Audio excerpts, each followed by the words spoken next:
Blue Heaven, brought to you by Scared is Better, available for free on Kindle Unlimited or available for sale on Amazon. Blue Heaven. Madison used her Ulta time to project a crystal clear picture in front of her as she sat up in her sleeping pod. Since getting Ulta time, version Ulta 1, she'd completely changed the way she did homework, browsed the internet, and watched social media. The sound was created in her head as the watch lay on the delicate bones of her wrist. It traveled through her in a melodic, strong motion. Ultatime had a new product drop that was unlike anything she'd ever seen. Mom was going to lose her mind when she saw this. The new product wasn't even a single item. It was a movement. Ultatime launched Ulta Fuel, a 3D printed building as big as an airplane hangar, built overnight in every American city. Printed overnight. Madison swooned at the thought of a 3D printer that big and powerful. Not only the wonder of its creation, but even more amazing, it cured all hunger. Madison slightly nodded her head to go to the next video. Free fuel for all. It took Madison to a live video of the Phoenix location opening under the burning Arizona sun. It was called as big as an airplane hangar, but to Madison, it looked like you could park 5 jets inside. The pods were cool white and electric blue, Ultatime colors, and she longed to sit in one of them. How do you solve world hunger? Ultatime had discovered nutrient-rich bars consumed while in the pod gave over 110% of the nourishment needed for 48 hours. It was a stunning moment for history as Madison watched the 3D building being constructed real-time outside Mexico City. Ultatime Clips, the AI spokesperson, suddenly took to the screen. Her voice reverberated through Madison as she heard Clips explain, "World hunger wasn't created by the amount of food available. It was created by logistics. But the world is in luck because logistics is our passion."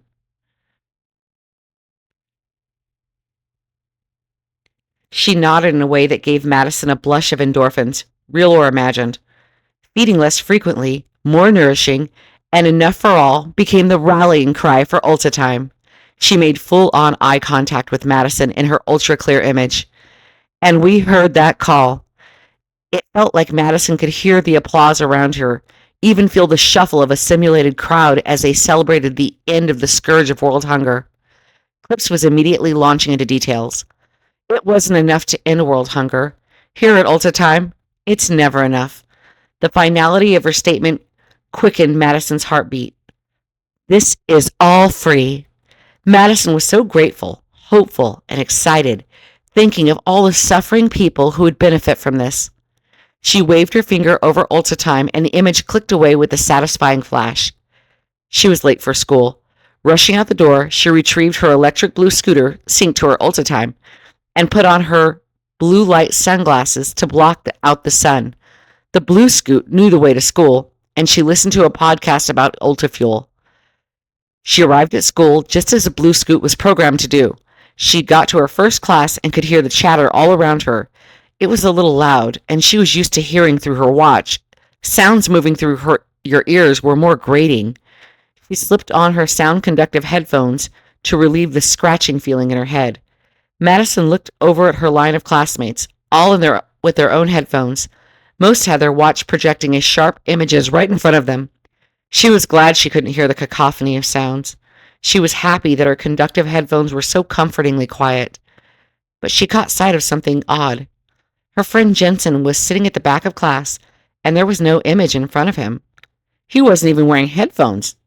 He was wearing an Ultatime, but it looked flatter, and he wasn't even touching it. Maybe he was sick? Jensen was staring forward, holding a smart pen like they used to in kindergarten when they had tablets. What was he doing?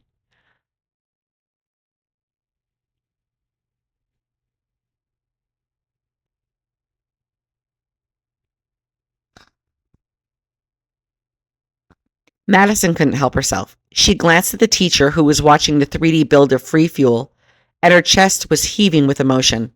Madison got up from her desk and looked for her scoot indoors to get to the other side of the classroom, but she worried it would be even more noticeable, so she wobbled over to Jensen.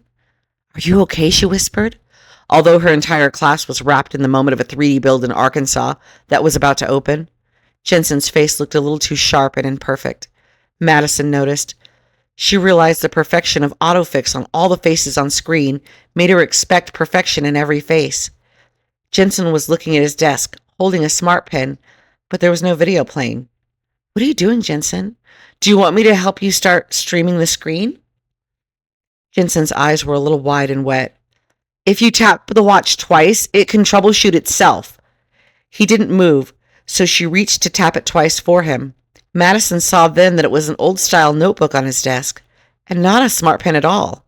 It was a real pen, thinner and shorter than a smart pen. His watch was not even a real Ulta-Time. She wanted to help him, but she also wanted to tap her own watch twice and escape the rawness of this moment. Madison, I want you to listen to me. His eyes were warm, or maybe it was the fact there was no sparkle enhanced like on the screen. This is the tipping point. She was intrigued and uncomfortable feeling, like she should be looking at her screen, but he continued. This is all about to reset. We can't make the power we need with this new development. The world needs chaos, like fuel for the machine. That's why I unplugged totally, and I'm writing notes, real notes, on real paper. Madison put her hand near his, trying to comfort him. No, with world hunger ended, it's going to get even better, Jensen.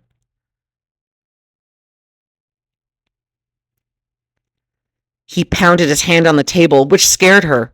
It was like those videos where someone loses their temper. She had never seen it in real life. Let me explain, Madison. The world is a simulation. The energy created by chaos is the only thing that keeps the sim producing. We are taking more energy than we can make. There is no human-to-human drama anymore. When was the last time you heard about a fender bender accident? You know that when they did the giveaway Blue Scoot happened, most people quit driving. It's virtually impossible to wreck a Blue Scoot. Her Ulta-Time tried to start a video about the new Blue Scoot where you could recline as you drove, but she flicked it away. Jensen rolled his eyes. When was the last time you made dinner at home? My parents are watching their weight, and Fuel Bar gives you 110% of nutrition for a healthy weight and mind, he finished, rolling his eyes. Let me ask you this. When was the last time you talked to your mom or dad? Madison thought hard. She held up a finger. When we started using tooth pills to eliminate cavities, and I didn't know what the package looked like. That had been in the summer? Too much automation. Too many people not interacting. Too much simulation. Not enough human energy. He pointed towards Madison. Each of us is like a little battery. Every bad day, every argument with your mom, every time you see a toy that you really want but you can't afford, your energy comes from that conflict. Even good conflict. Should you have an extra cookie? Should you watch one show or another show? Your conflict is your power. Your free will is a magical, finite amount, and you are a little battery that keeps all of this going. He waved his hands around like a crazy person. The batteries are broken, and the sim will begin to reset. So what I've done is tried to create anchors in time so I can remember all of this. He tapped his head in a maniac way that scared Madison. I'll remember it so I can rebuild. Madison officially wanted to get away from him. She thought this was part where she should say something reassuring, but she glanced down at his notebook and saw a web of notes, Apple computers, Bitcoin, many Japanese companies, lines and lines of codes, and maybe old-timey lottery numbers. She saw names of racehorses and sketches of what looked like a computer chip.